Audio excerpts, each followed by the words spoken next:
Hello friends, welcome my channel. I hope आप लोग बहुत अच्छे से होंगे, गार्डनिंग बहुत अच्छे से कर रहे होंगे। तो सर्दियों के टाइम ऐसा टाइम होता है जब हमें पौधों में खाद डालनी होती है। तो आइए जानते हैं सर्दियों में हमें खाद डालनी चाहिए कि नहीं डालनी चाहिए।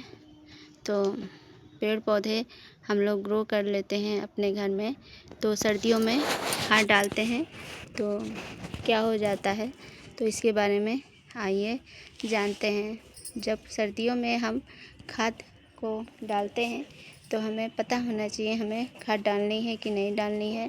इस तरीके से हम अपने प्लांट की केयर बहुत अच्छे से कर सकते हैं, गार्डनिंग बहुत अच्छे से कर सकते हैं।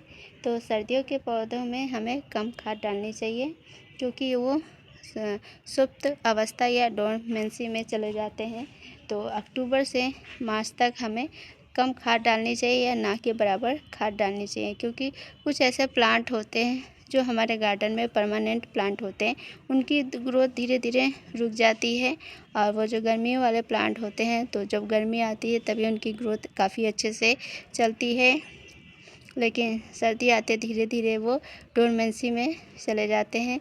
तो पौधे को रिलैक्स होने का टाइम आ जाता है, तब हम उनकी ग्रोथ नहीं हो पाती है। तो हम जानबूझ के उन पौधों में हमें खाद बिल्कुल भी नहीं देनी चाहिए।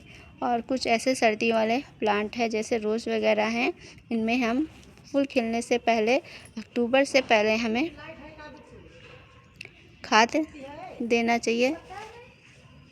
इस तरीके से हमें प्लांट में खाद का इस्तेमाल करना चाहिए। और जो सब्जियां वगैरह आप लगाइए हैं उनमें भी हम खाद देते हैं। उसमें वर्मी कंपोस्ट या गोबर की खाद या सरसों की खली भी हम दे सकते हैं। जो जिस प्लांट का ग्रोइंग टाइम होता है उसमें हमें खाद डालनी चाहिए। खाद हमें सुबह डालनी चाहिए, जैसे पौधे जले नहीं। खाद के बाद हमें पानी ज़रूर देना चाहिए। तो पौधों में हमें निश्चित तरीके से खाद देनी चाहिए। तो जो डोरमेंसी में जा रहे हैं उनमें बिल्कुल आप खाद ना दें, नहीं तो आपका प्लांट मर भी सकता है, इतना जाड़ा पड़ता है। और कोहरे की वजह से भी वो प्लांट आपका ख़राब हो सकता है। इसलिए जो विंटर के जो प्लांट होते हैं, गुलाब है या पिटोनिया वगैरह जो विंटर में फूल दे रहे हैं, तो उनमें आप वर्मी कंपोस्ट दे सकते हैं या सरसों की खली दे सकते हैं। वर्मी कंपोस्ट हमें 3 से 4 सप्ताह में एक बार देनी चाहिए, और जो सरसों की खली है वो 15 से 20 दिन में हमें एक बार देनी चाहिए। जब भी हम विंटर के प्लांट हम लगाते हैं तब हमें रिपोर्टिंग के टाइम खाद ज़रूर मिलाना चाहिए, और साथ में फंगीसाइड भी मिलाना चाहिए। तभी हम वेल ड्रेन मिट्टी तैयार करते हैं। और ड्रेनेज होल का हमें ध्यान रखना है, क्योंकि सर्दी में हमें कम पानी देना है, तो उस हिसाब से ड्रेनेज होल हमारा अच्छा होना चाहिए। तभी हमारे प्लांट बहुत हेल्दी दिखेंगे, नहीं तो पौधों की जड़ें सड़ जाती हैं और कीड़े वगैरह भी फंगस लग जाते हैं। जब पानी अधिकता होती है प्लांट में, जड़ें विकास नहीं कर पाती हैं और धीरे धीरे जड़ें सड़ने भी लगती हैं। तो इस तरीके से हमें पानी का भी बहुत कम हमें ध्यान ज़्यादा देना है सर्दियों के टाइम, क्योंकि नमी वैसे भी वातावरण में बनी रहती है और प्लांट को उतनी पर्याप्त नमी होती है। अगर दिन में एक बार आप प्लांट देते हैं, पानी देते हैं प्लांट को, तो भी सफिशिएंट रहता है। तो उसी हिसाब से अपने प्लांट में हमें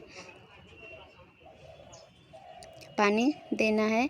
तो इस तरीके से हमें सर्दी वाले जितने भी प्लांट आपने लगा रहे हैं, जिनमें ग्रोथ हो रही है, फूल निकल रहे हैं, सब्जियां लग रही हैं, फल लग रहे हैं, तो उनको हमें खाद देने की ज़रूरत है। बाकी जो परमानेंट प्लांट है और गर्मी वाले हैं उनमें हमें बिल्कुल भी खाद नहीं देनी है। तो इस तरीके से खाद का, पानी का और धूप का भी बहुत ख़ास ध्यान रखना है। और जो इंडोर में रखे हुए प्लांट हैं, आपको उनको भी कभी कभी धूप या खिड़की के पास रख देना चाहिए। तो उनको भी अगर उसमें फूल आ रहे हैं तभी आप उनमें खाद दें, नहीं तो खाद ना दें। जैसा प्लांट है बस उसको पानी और धूप की रिक्वायरमेंट आप पूरी करती रहे, तो आपका प्लांट काफ़ी अच्छे से ग्रोथ होगा और बहुत अच्छे से चल जाएगा। तो हमें ठंडी के मौसम में हमें पहले से ही जान लेना चाहिए कि हमें कब हमें खाद देनी है, कब नहीं देनी है।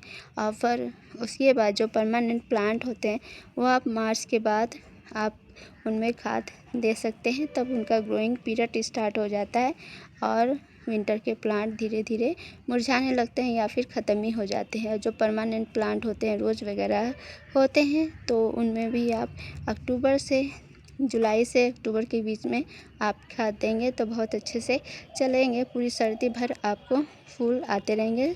तो रोज़ के प्लांट में आप चाय पत्ती भी बहुत अच्छा होता है, नाइट्रोजन का बहुत अच्छा स्रोत है।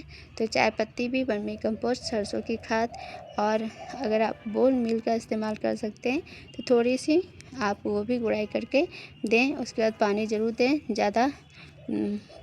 ज़्यादा खाद देने से पौधा आपका मर भी सकता है, तो आप अपने खाद की निश्चित मात्रा कर लीजिए, तभी आप खाद दें। तो इस तरीके से पौधों की अच्छी देखभाल करने के लिए हमें प्लांट के बारे में अच्छी सी जानकारी होनी चाहिए। उसको धूप की ज़रूरत है, हर प्लांट को थोड़ी बहुत 1-2 घंटे की धूप ज़रूर चाहिए। और सर्दी में तो पूरे दिन भर की धूप आपको चाहिए। और ड्रेनेज होल, पानी, खाद और धूप, ये सब ध्यान देना है। सर्दी भर आपके प्लांट में फूल ही फूल नज़र आएंगे। तो इस तरीके से प्लांट में नई नई कलियां बन रही हैं। तो इनमें जब सारे फूल सूख जाते हैं तो इनको आप हटाते रहिए और नई नई ग्रोथ स्टार्ट होती रहेगी।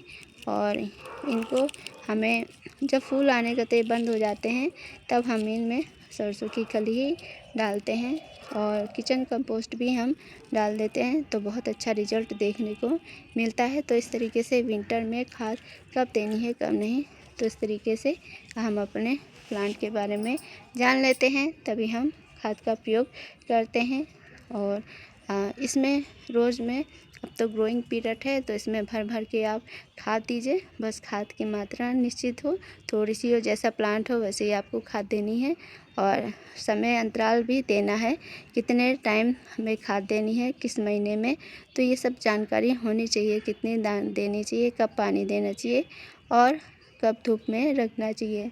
तो हमें ये सब जानकारी पता होती है, तभी हमारा प्लांट अच्छे से विकास करता है। तो आई होप आपको आज का वीडियो पसंद आया। तो प्लीज़ इस वीडियो को लाइक करिए, कमेंट करिए, शेयर करिए, और चैनल पर नया है तो प्लीज़ चैनल को सब्सक्राइब कीजिए। मिलते हैं नेक्स्ट वीडियो में। Thank you for watching video. इतना टाइम देने के लिए बहुत बहुत धन्यवाद। और यहाँ देखिए, इसमें कलियाँ आ ही गई हैं, ये देखिए। तो इसमें ग्रोथ काफ़ी अच्छी हो रही है। यहाँ पे थोड़ी बहुत धूप मिलती भी है और उसमें नई नई ग्रोथ स्टार्ट हो गई है। Thank you for watching video.